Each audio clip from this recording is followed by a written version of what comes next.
Hi friends. Welcome to Chanakya stock traders. చూడండి friends, US Fed meet outcome రాబోతుంది night. అలాగే లైవ్లో యుఎస్ మార్కెట్లు నడుస్తూ ఉన్నాయి. రేపు స్టాక్ మార్కెట్లో తుఫాన్ రాబోతుందా? అది బుల్ తుఫానా, బేర్ తుఫానా? మార్కెట్ న్యూ డైరెక్షన్ తీసుకుంటుందా? ఈవెంట్ మీద డిపెండ్ అయి ఉంది. ఈవెంట్లో అవుట్కమ్ ఎలా ఉంటుందో కూడా మనం ఊహించవచ్చు. అదేంటో చూసి రేపటి మార్కెట్ యొక్క గమనాన్ని అంచనా వేసే ప్రయత్నం చేద్దాం. అలాగే ఇజ్రాయిలు, ఇరాను వారికి సంబంధించిన అప్డేట్ ఏంటి, దానివల్ల క్రూడ్ ఆయిల్ ఇంపాక్ట్ అవుతుంది, ఇంపాక్ట్ అయ్యింది ఆల్రెడీ. అలాగే దీనివల్ల స్టాక్ మార్కెట్ మీద ఇంపాక్ట్ ఏంటి అనేది కూడా చూద్దాం.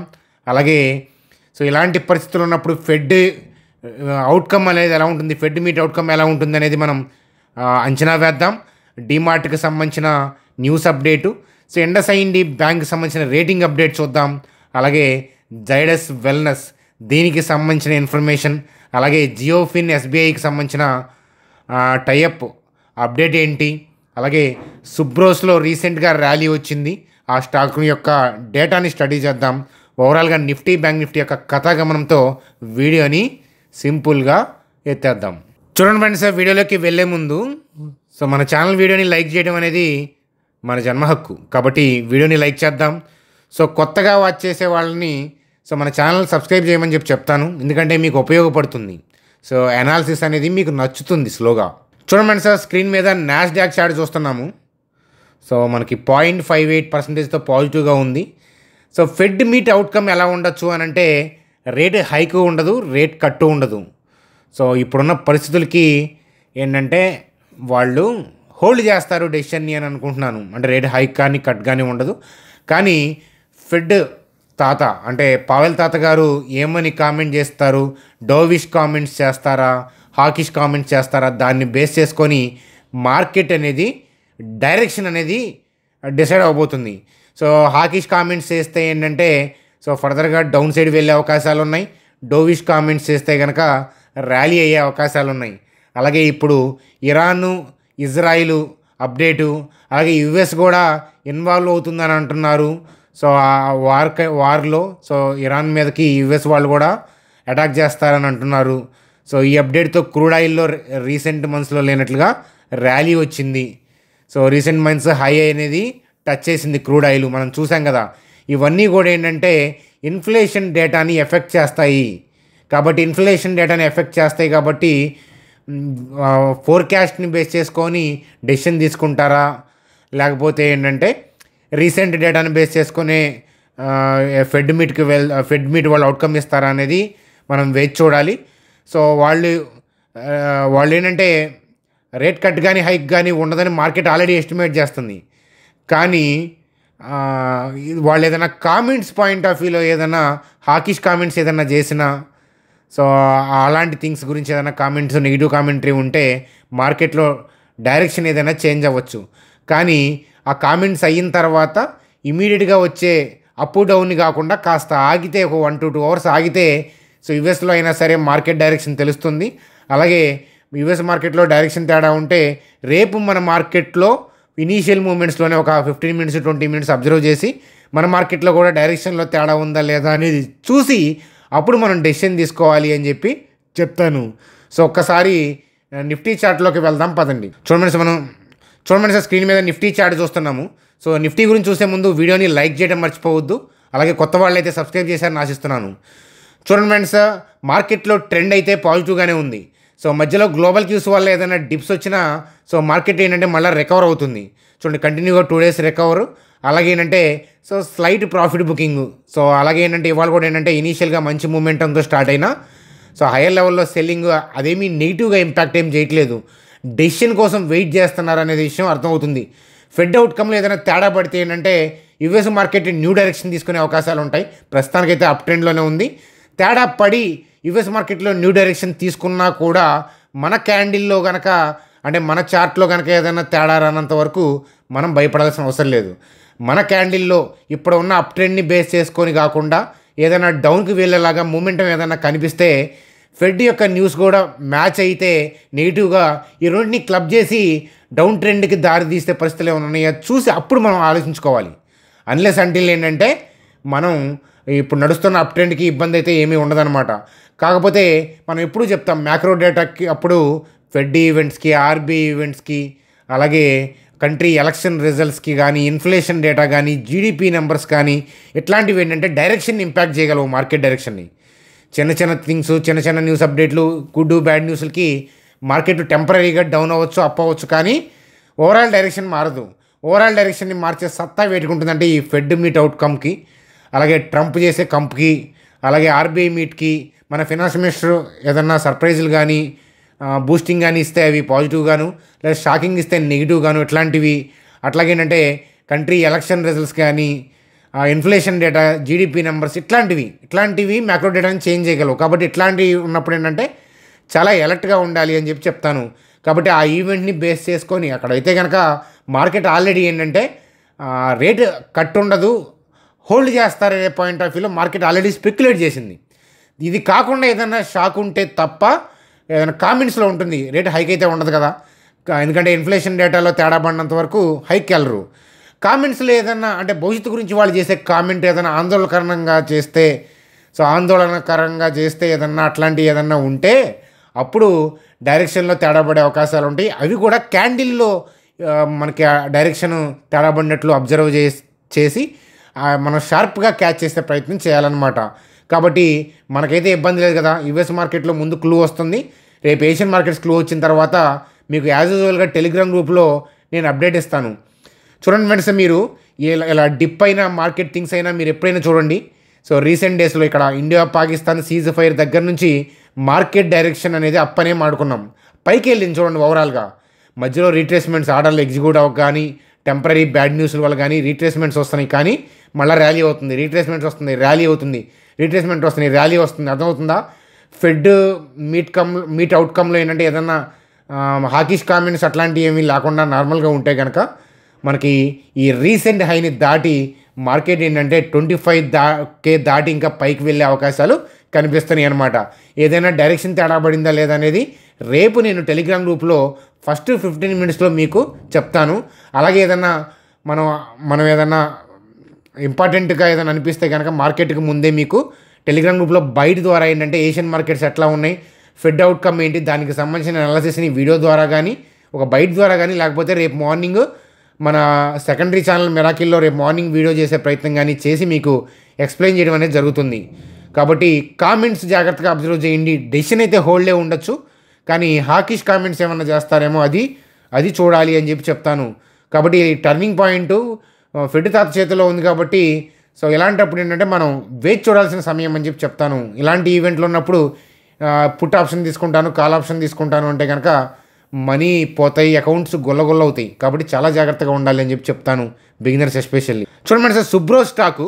సో మనం 10 years డేటా చూస్తే కనుక చూడండి, సేల్స్ డేటా బాగుందా, ఆపరేటింగ్ ప్రాఫిట్ బాగుంది. సో బిజినెస్ గురించి మనం చాలాసార్లు డిస్కస్ చేసాము. సో ఏసీ మ్యానుఫ్యాక్చరింగ్ చేస్తూ ఉంటారు, కార్లకి, రైల్ బోగీలకి, ఇట్లాంటి వాటికి. సో మీకు ఆల్రెడీ చెప్పాను బిజినెస్ ఎంత స్ట్రాంగ్గా ఉందో. అలాగే ఏంటంటే Q2, Q3 చాలా మంచి కంపెనీలు కూడా అండర్ పర్ఫామ్ చేసిన మన కంట్రీలో, కానీ ఈ కంపెనీ అనేది Q2, Q3 కూడా మంచిగా పర్ఫామ్ చేసింది. కానీ నిఫ్టీ పడిపోయినప్పుడు, ఈ స్టాక్ పడిపోతున్నప్పుడు అబ్జర్వ్ చేయమని చెప్పాను. ఎందుకంటే మనకి డేటా బాగుంది, ప్రాఫిట్ అండ్ లాస్ స్టేట్మెంట్ చూసాం. అలాగే సో మనకి ఇక్కడ చూడండి డెట్ ఫ్రీ కంపెనీ. సో అలాగే ఏంటంటే strong business, Maruti, Tata motors ఇట్లాంటి క్లయింట్స్ ఉన్నారు. అలాగే ఇండియన్ గవర్నమెంట్ కూడా రైలుకి ఏసీ బోగి, ఏసీ కోచ్ అట్లాంటి వాటికి ఏంటంటే వీళ్ళకి కాంట్రాక్ట్లు ఇవ్వడం అనేది, అట్లాంటి కాంట్రాక్ట్లు కూడా వచ్చాయి. మంచి కంపెనీ. సో అందువల్ల ఏంటంటే మిమ్మల్ని చాలాసార్లు అబ్జర్వ్ చేయమని చెప్పాను. ఎస్పెషల్లీ Q2, Q3 రిజల్ట్స్ బాగోనప్పుడు, మార్కెట్లో డిప్స్ అయినప్పుడు ఈ స్టాక్ గురించి చాలాసార్లు నేను పదే చెప్పడం అనేది జరిగింది. చూడండి ఫ్రెండ్స్, ప్రతి స్టాకు అస్తమానం అవకాశం ఇవ్వదు. అందుకే మీ ఫైనాన్షియల్ అడ్వైజర్ని కలవమని చెప్పి మరీ అప్పుడు చెప్పాను. అంతే కదా, మంచి కంపెనీలు అన్నీ కూడా 2 yearsలో 1 సారో 2 సార్లు 3 సార్లు హార్డ్లీ అవకాశం ఇస్తాయి. అలాంటప్పుడు మనం అబ్జర్వ్ చేయాలని చెప్పి చెప్తాను. సో ఇక్కడ లోయర్ లెవెల్లో ఈ 500, 600, 700 పాయింట్ ఆఫ్ వ్యూలో చాలాసార్లు మనం డిస్కస్ చేసాము ఈ స్టాక్ గురించి. మీ అందరికీ తెలిసిందే, ఈ ఫాల్స్లో చాలాసార్లు మనం మాడుకున్నాము. సో అదనమాట. అయితే చాలామంది ఏంటంటే మార్కెట్ పెరుగుతుంది కానీ, నిఫ్టీ పెరుగుతుంది కానీ నా పోర్ట్ఫోలియో పెరగట్లేదని అంటుంటారు. ఎందుకంటే స్టాక్స్ని కరెక్షన్స్లో ఏంటంటే మంచి క్వాలిటీ స్టాక్స్ని అబ్జర్వ్ చేయకపోవటం మిస్టేక్ అనమాట. అలాగే ఏంటంటే నిఫ్టీ పెరగాల స్టాక్ పెరగాలని రూల్ ఏం లేదు. బిజినెస్ పెరుగుతుందా లేదా చూసుకోండి. ఎప్పుడైనా గుర్తుపెట్టుకోండి, మీకు ఇయర్లీ రెవెన్యూ పెరుగుతా, ప్రాఫిట్లు డీసెంట్గా ఉండి, వాళ్ళు బిజినెస్ డెసిషన్స్ బాగుండి, కార్పొరేట్ గవర్నెన్స్ ఇష్యూస్ లేకపోతే చూడండి ఖచ్చితంగా ఏంటంటే కంపెనీ గ్రో అవుతూనే ఉంటుంది. ప్రైస్లు ఏంటో ఒక్కోసారి నిఫ్టీ పెరుగుతూ ఉంటాయి, మీకు స్తబ్దుగా ఉన్నట్లు కనిపిస్తాయి. చూడండి ఈ కంపెనీ ఎగ్జాంపుల్ చెప్పాలి అని అంటే లాస్ట్ 3 డేస్లో, ఇవాళ తీసేసేయండి, లాస్ట్ 3 డేస్లో 20% దాకా ర్యాలీ అయింది. అంతే కదా, మరి అంతకుముందు చూస్తూ కూర్చున్న వాళ్ళకి చూడండి. మన ఇన్వెస్ట్మెంట్ అంటే ఎప్పుడూ కూడా ఆ వాల్యుయేషన్ చూసుకొని మనం జాగ్రత్తగా ఇన్వెస్ట్మెంట్ చేసుకోవాలి. అలాగే ఇన్వెస్ట్మెంట్ చేసిన తర్వాత ఏంటంటే ఇయర్లీ రెవెన్యూ బాగుందా లేదా, కన్సిస్టెన్సీ ఉందా లేదా, మన మన కంపెనీకి కాంపిటేటర్స్ ఏంటి, మన కంపెనీ బిజినెస్లో ఉన్న కాంపిటేటివ్ ఎడ్జ్ ఏంటి, రిమైనింగ్ కంపెనీస్తో కంపేర్ చేస్తే ఆ సెక్టార్లో రిమైనింగ్ కంపెనీస్తో కంపేర్ చేస్తే ఆ కంపెనీకి ఉన్న ఎడ్జ్ ఏంటి, కంట్రీ ఎటు వెళ్తుంది, సో ఈ బిజినెస్కి ఉన్న స్కోప్ ఎంత, అది చూడాలి. ఇప్పుడు సింపుల్ ఈ కంపెనీ పాయింట్ ఆఫ్ వ్యూలో అబ్జర్వ్ చేయాలంటే కార్లకి వాటికి కూడా ఏసీయే కదా. అప్పుడు ఏసీ అనేది ఒకప్పుడు ఏంటంటే లగ్జరీ, ఇప్పుడు నెసెసిటీ అయిపోయింది. ఇట్లాంటి అబ్జర్వేషన్ మనం చూడాలి కాబట్టి అట్లాంటి సెక్టార్లో ఉన్న ఈ థింగ్ మనం చూడాలన్నమాట. లాస్ట్ 20 ఇయర్స్లో బాగా గ్రోయింగ్ సెక్టార్ ఏంటి చైనాలో, ఏసీ వన్ ఆఫ్ ది. అట్లా చూడండి మన కంట్రీ కూడా రిచ్ అయిపోతున్నాం కదా, మిడిల్ క్లాస్ నుంచి రిచ్ అయిపోతూ ఉంది. మనం గ్రోయింగ్ కంట్రీ. మనం ఒక 20-30 ఇయర్స్లో ఏంటంటే మనం ఏంటంటే జపాన్ లాగా గ్రోత్ అయిపోయి ఉంటుంది అప్పటికి. కానీ ఇలా గ్రో అయ్యే స్కోప్ ఉన్న కంట్రీ కాబట్టి గ్రోత్ అయ్యే సెక్టర్స్ ఏంటి అటువైపు ఆలోచించాలి. అంతేగాని నిఫ్టీ పెరిగింది నా పోర్ట్ఫోలియో పెరగలేదు, నిఫ్టీ లేచింది మా పోర్ట్ఫోలియో పడుకుంది, ఇట్లా కామెంట్లు చూస్తుంటాను. చూడండి సార్, దానికి కారణం ఏంటంటే మీరు స్టాక్స్ని హయ్యర్ వాల్యుయేషన్స్లో కొనటం, ఇంకొకటి ఏంటంటే నిఫ్టీ పెరగగానే స్టాక్స్ పెరుగుతాయి అని చెప్పి చూడటం, దానివల్ల ఏం ఉపయోగం ఉండదు. అంటే నిఫ్టీ పడిపోతే ఒక 20% స్టాక్స్ని ఎత్తేస్తారా? ఎప్పుడైనా గుర్తుపెట్టుకోండి, ఇన్వెస్టర్ ఎప్పుడు కూడా బిజినెస్ మీద ఫోకస్ చేయాలి. స్టాక్ మార్కెట్లో టెంపరీ రియాక్షన్స్కి, ఈ Iran Israel war kind of థింగ్కి, India Pakistan war kind of థింగ్స్కి, ఇట్లాంటి వాటికి ఏంటంటే టెంపరీగా రియాక్ట్ అవుతాయి. కానీ అల్టిమేట్గా ఏంటంటే బిజినెస్ నిలబడ్డప్పుడు ఆ ప్రైస్లు ఏంటంటే మళ్ళీ రికవర్ అవుతాయి. అంతేగాని ప్రైస్ యాక్షన్ చూస్తే ట్రేడింగ్ అంటారు. ఇన్వెస్టర్ ఎప్పుడు కూడా ఏంటంటే ఎంతసేపటికి ఆ కంపెనీ బిజినెస్ మేనేజ్మెంట్ ఇంటర్వ్యూలు అటువైపు ట్రాక్ చేయాలి. అంతేగాని మీరు నిఫ్టీ పెరుగుతుంది పోర్ట్ఫోలియో పెరగట్లేదు అంటే దాని ఉద్దేశం మీరు ఇన్వెస్టర్ కాదు, మీరు ట్రేడింగ్ చేస్తున్నారని అర్థం. అసలు ట్రేడింగ్కి ఇన్వెస్ట్మెంట్కి డిఫరెన్స్ ఫస్ట్ తెలుసుకోండి, దాని తర్వాత ఇన్వెస్ట్మెంట్ ట్రేడింగో చేద్దరు. కానీ అర్థమవుతుందా? ఫస్ట్ గూగుల్లో సెర్చ్ చేయండి, లేదా యూట్యూబ్లో సెర్చ్ చేయండి, మన ఛానల్ కానీ ఎక్కడైనా పర్లేదు ఎతకండి, ఇన్వెస్ట్మెంట్కి ట్రేడింగ్కి డిఫరెన్స్ ఎతకండి, పాయింట్స్ నోట్ డౌన్ చేయండి. ప్రైస్ యాక్షన్కి ఇన్వెస్ట్మెంట్కి సంబంధమే లేదు. దానికి ముడిపెట్టి చూసారంటే స్టాక్ మార్కెట్లో ఇన్వెస్ట్మెంట్ అందరూ చేస్తూ ఉంటారు, కానీ మీరు హోల్డ్ చేయలేరు. ఆ విషయం గుర్తుపెట్టుకోండి అని చెప్తాను. చూడండి సార్, మీరు కూడా స్టాక్ మార్కెట్లో ఇన్వెస్ట్మెంట్ ట్రేడింగ్ చేద్దాం అనుకుంటున్నారా, కానీ మీకు డీమ్యాట్ అకౌంట్ ట్రేడింగ్ అకౌంట్ లేదా? సో ఇక్కడ డిస్కౌంటెడ్ బ్రోకరు అలాగే బ్రాండ్ అయిన ఏంజల్ వన్ లింక్ నేను ప్రొవైడ్ చేశాను చూడండి. సో ఈ లింక్ క్లిక్ చేస్తే మీరు మొబైల్ నెంబర్ ఎంటర్ చేసి మీ డీటెయిల్స్ ఎంటర్ చేస్తే 10 మినిట్స్లో అకౌంట్ కూడా ఓపెన్ అయిపోతుంది. అకౌంట్ ఓపెన్ చేసిన తర్వాత మీ ఐడిని మా టీం నెంబర్కి వాట్సాప్ చేస్తే సో ఆ బ్రోకింగ్కి సంబంధించిన ఏదైనా ఇన్ఫర్మేషను, వాళ్ళు ఏదన్నా వెబినార్లు కండక్ట్ చేస్తుంటే అట్లాంటివి ఏంటంటే మీకు ఇన్ఫామ్ చేస్తానని చెప్తాను. మీరు చేయాల్సిందల్లా మన లింక్ ద్వారా అకౌంట్ ఓపెన్ చేసి ఐడిని మా టీం నెంబర్కి వాట్సాప్ చేయగలరు. చూడండి, అలాగే జైడస్ వెల్నెస్కి సంబంధించి సో పీపీఎఫ్ఏస్ మ్యూచువల్ ఫండ్ వాళ్ళు ఏంటంటే సో 46.27 lakh షేర్స్ అంటే 7.3% స్టేక్ని వాళ్ళు 1900 పెట్టి కొన్నారంట. ఆ అప్డేట్తో ఏంటంటే స్టాక్ ర్యాలీ అయింది. ఇది జైడస్ వెల్నెస్కి సంబంధించిన న్యూస్ అప్డేట్గా చూడండి సార్. డీమార్ట్కి సంబంధించి సో రతన్ మాల్ అనే ఆగ్రాలో ఏంటంటే స్టోర్ స్టార్ట్ చేశారంట. So first store in UP enters India's most popular state. So ఇలాంటి అప్డేట్స్తో ఏంటంటే స్టోర్స్ ఎక్స్పాండ్ చేస్తున్నాయి అనే పాయింట్ ఆఫ్ వ్యూలో డీమార్ట్లో ర్యాలీ వచ్చినట్లు కనిపిస్తూ ఉంది. చూడండి సార్, హ్యాపీయెస్ట్ మైండ్స్ అంటే చూడండి $1 billion రెవెన్యూ. సో వాళ్ళు 2031 కల్లా రెవెన్యూ టార్గెట్ చేస్తున్నారంట. ఇలాంటివి ఇంపార్టెంట్. చూడండి, సో కంపెనీలో మనం ఇన్వెస్ట్మెంట్ పాయింట్ ఆఫ్ వ్యూలో చేసి ఉన్నాం అనుకోండి, వాళ్ళు నెక్స్ట్ 10 yearsలో ఎంత రెవెన్యూని జనరేట్ చేయగలరో అది ఫోకస్ చేయండి. వాళ్ళు రెవెన్యూ పెంచాలి, ప్రాఫిట్లు పెంచాలి, కానీ ప్రైసులు తన్నుకొని వస్తాయి. అర్థమవుతుందా? నిఫ్టీ పడుతూ ఉంటుంది, లెగుస్తూ ఉంటుంది. సో అవన్నీ కూడా ఏంటంటే టెక్నికల్ థింగ్స్. ట్రేడింగ్ అప్పుడు చూడండి, షార్ట్ టర్మ్ పాయింట్ ఆఫ్ వ్యూలో చూసేటప్పుడు మీరు 1 month 20 days కోసం చూసేటప్పుడు. కానీ ఇన్వెస్టర్ ఎప్పుడు కూడా ఇట్లాంటి వాటి మీద ఫోకస్ చేయాలి, అదనమాట ఇంపార్టెంట్. సో హ్యాపీయెస్ట్ మైండ్స్కి సంబంధించిన న్యూస్ అప్డేట్గా చూడండి. అలాగే నోమ్రా వాళ్ళు ఇండస్ఇండ్ బ్యాంక్ని బై అని చెప్పి 30% పెరుగుతుంది అనే పాయింట్ ఆఫ్ వ్యూలో చెప్తున్నారంట. సో వాళ్ళు ఇప్పుడు చెప్తారు. కానీ రీసెంట్గా ఇండస్ఇండ్ బ్యాంక్ ఇష్యూ జరిగినప్పుడు బాగా కరెక్ట్ అయినప్పుడు మనం స్టాక్ గురించి డిస్కస్ చేశాము, అబ్జర్వ్ చేయమని చెప్పాము. సో మీరు చూసుంటారు. చూడండి అలాగే జియో ఫినాన్స్కి సంబంధించి, సో జియో పేమెంట్స్ బ్యాంక్స్కి సంబంధించి ఏంటంటే 104.5 crore డీల్ విత్ SBI అంట. సో దానికి సంబంధించిన అప్డేట్ అనమాట, న్యూస్ అప్డేట్. సో జియో ఫినాన్స్కి మంచి పాజిటివ్ న్యూస్ అప్డేట్గా అది చెప్పచ్చు అనమాట. చూడండి బ్యాంక్ నిఫ్టీ గురించి చూసే ముందు ఒకసారి వీడియోని లైక్ చేయడం మర్చిపోతే లైక్ చేయండి. సో అట్లాగే బ్యాంక్ నిఫ్టీ పాయింట్ ఆఫ్ వ్యూలో కూడా మనం ఆల్రెడీ టెలిగ్రామ్ గ్రూప్లో అప్డేట్ ఇచ్చాము. సో రీసెంట్గా చూడండి ఇక్కడ బయర్ యాక్టివేట్ అయ్యాడని చెప్పి మనం ఈ పర్టికులర్ లెవెల్ దాకా వెళ్ళనిండి చూద్దామని చెప్పాను. చూడండి ఈ పర్టికులర్ లెవెల్కి వెళ్ళిన తర్వాత కాస్త డిప్ అయింది. సో సింపుల్ లాజిక్, సింపుల్, చాలా సింపుల్. చాలాసార్లు చెప్పాను, కొత్త సబ్స్క్రైబర్స్కి మళ్ళీ చెప్తాను భవిష్యత్తులో. ఇవాళ చూచాయిగా చెప్తాను అనమాట. చూడండి ఇక్కడ రెడ్ క్యాండిల్ ఉందా, దాని క్లోజింగ్ ఏరియా దగ్గర నుంచి గ్యాప్ డౌన్ అయింది. అంటే ఏదో బ్యాడ్ న్యూస్ ఉంది గ్లోబల్గానో, ఏదో సంథింగ్ గ్లోబల్ బ్యాడ్ న్యూస్ ఉండటం వల్ల గ్యాప్ డౌన్ ఓపెన్ అయింది. గ్యాప్ డౌన్ ఓపెన్ అయ్యి రికవర్ అయింది. కానీ ఆ గ్యాప్ ఫిల్ అయిందా, అవ్వలేదు. అంటే ఈ రెడ్ క్యాండిల్ క్లోజింగ్ ఏరియా దగ్గర నుంచి ఈ గ్రీన్ క్యాండిల్ యొక్క అప్పర్ విక్ దాకా ఏంటంటే సెల్లర్స్ ఉన్నారు, కానీ బయర్ లేడు. సో ఆ రోజు సెల్ ఆర్డర్స్ హెవీగా ఉన్నాయి. సో కాబట్టి ఆ గ్యాప్ అనేది ఫిల్ అవ్వలేదు, ఆ సెల్ ఆర్డర్స్ అంతే ఉంటాయి. సో తర్వాత మార్కెట్లో ఏంటంటే గుడ్ న్యూస్లు వచ్చినప్పుడు మార్కెట్ పైకి వెళ్తుంది కదా, గుడ్ న్యూస్ కానీ బయర్ యాక్టివేట్ అవ్వడం కానీ. ఆ పైకి వెళ్తున్నప్పుడు ఆ పెండింగ్ సెల్ ఆర్డర్స్ ఉంటాయి కదా, ఆ ఏరియా టచ్ అయినప్పుడు ఏంటంటే అలా డిప్ అవుతుంది అంతే. సో డిప్ అయింది కదా, ప్రాఫిట్ బుకింగ్ అయింది. సో మళ్ళీ ఏంటంటే పైకి వెళ్ళే డైరెక్షన్లోనే ఉన్నారు. ఫెడ్ డెసిషన్ ఏదన్నా తేడా ఉంటే దానివల్ల డైరెక్షన్ చేంజ్ అయితే నేను చెప్తాను. అండ్ ఫెడ్ నార్మల్ ఈవెంట్ లాగా నడిచిపోతే, అది పెద్ద నాన్ ఈవెంట్ లాగా గడిచిపోతే కనుక మార్కెట్ ఇప్పుడు కంటిన్యూ చేస్తున్న అప్ ట్రెండ్ ఫర్దర్గా కూడా కంటిన్యూ అవుతుంది. ఫెడ్ డెసిషన్ వల్ల ఏదైనా తేడా పడితే నేను మీకు టెలిగ్రామ్ గ్రూప్లో ముందుగా మార్కెట్ లైవ్లో అప్డేట్ ఇస్తాను. ఈవినింగ్ పాయింట్ ఆఫ్ వ్యూలో కాదు, మీకు లైవ్లో నేను అప్డేట్ ఇస్తాను. డైరెక్షన్లో తేడా ఉందని, క్యాండిల్ మూవ్మెంట్లో తేడా ఉండాలి. దానికి కూడా ఫెడ్ యొక్క కామెంట్స్ కూడా ఏంటంటే మ్యాచింగ్ అవ్వాలి నెగిటివ్ పాయింట్ ఆఫ్ వ్యూలో. అలా మ్యాచ్ అయినప్పుడు అబ్బాయి ఇక్కడ డైరెక్షన్ తేడా పడుతుంది, మనం సర్దుకుందాం అనే పాయింట్ ఆఫ్ వ్యూలో చెప్తాను. అన్లెస్ అంటిల్ మనం భయపడాల్సిన అవసరం లేదు. అర్థమవుతుందా? ఇలా చూడండి, అంతేగాని 56,000 పైన దాటి పడుకుంటే అది పైకి వెళ్తుంది, ఈ సపోర్ట్ బ్రేక్ అయింది, ఇలాంటివి ఏమి నిలబడవు మార్కెట్లో. చూడండి ఎవ్రీడే గుడ్ న్యూస్లు బ్యాడ్ న్యూస్లు సమ్మిళితం స్టాక్ మార్కెట్ అనేది. మార్కెట్లో ఏంటంటే ఓవరాల్గా పాజిటివ్ మ్యాక్రో డేటా ఉంటే ఓవరాల్గా పైకి వెళ్తూ ఉంటుంది. మ్యాక్రో డేటా ఓవరాల్గా నెగిటివ్ ఉందనుకోండి, అది కిందకి వెళ్తూ ఉంటుంది. మధ్యలో చిన్న చిన్న బ్యాడ్ న్యూస్లు గుడ్ న్యూస్లకి రియాక్ట్ అవుతూ ఉంటుంది. అంతేగాని పలానా సపోర్ట్ అని మనం ఏదో అక్కడ మన తాతలు ఎవరో సరిహద్దులు గీసినట్లు అద్దిరా వేసినట్లు అది తెగ్గకూడదు అంటే అట్లాంటివి ఏమి ఉండవు. అది దిగి మీ స్టాప్ లాస్ తిని దాని తర్వాత పైకి వస్తుంది మళ్ళీ. అర్థమవుతుందా? సో నేను ఇనీషియల్ డేస్లో నేను చేసిన కూడా మిస్టేక్స్ అనమాట. సేమ్ థింగ్ ఏంటంటే మిమ్మల్ని అవి బిలీవ్ చేయమని అన్నాం, నేను చెప్పింది బిలీవ్ చేయమని అన్నాం.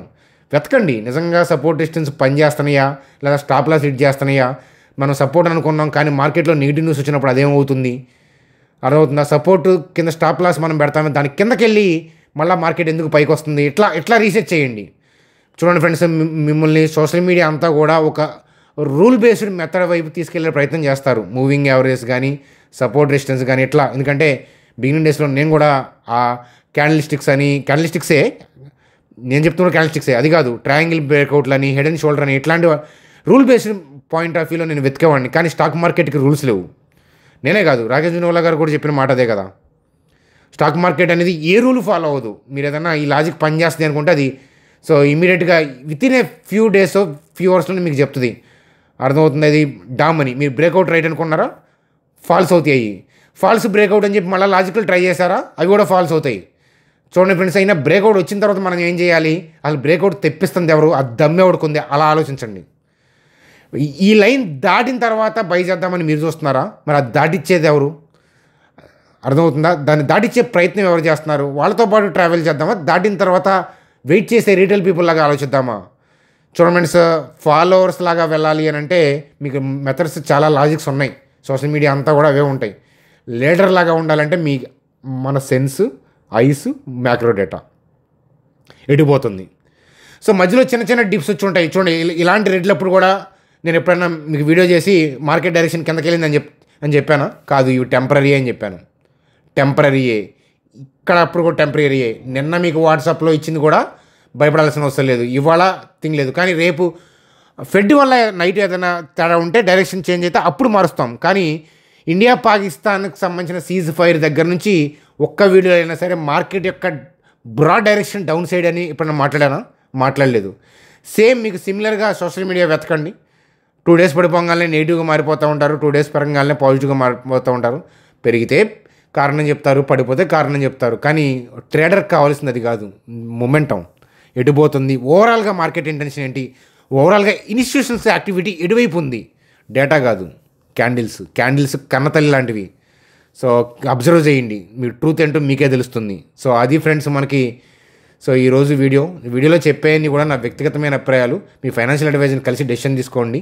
అలాగే మీకు ఏదన్నా క్వెరీస్ ఉంటే కామెంట్ సెక్షన్లో కామెంట్ చేయండి, రిప్లై ఇచ్చే ప్రయత్నం చేస్తాను. బాగా ఇంపార్టెంట్ అనుకుంటే కనుక వాటిని వీడియోస్లో మీరు మీ పాయింట్స్ని ఎక్స్ప్లెయిన్ చేసే ప్రయత్నం అనేది చేస్తానన్నమాట. Bye friends, good day.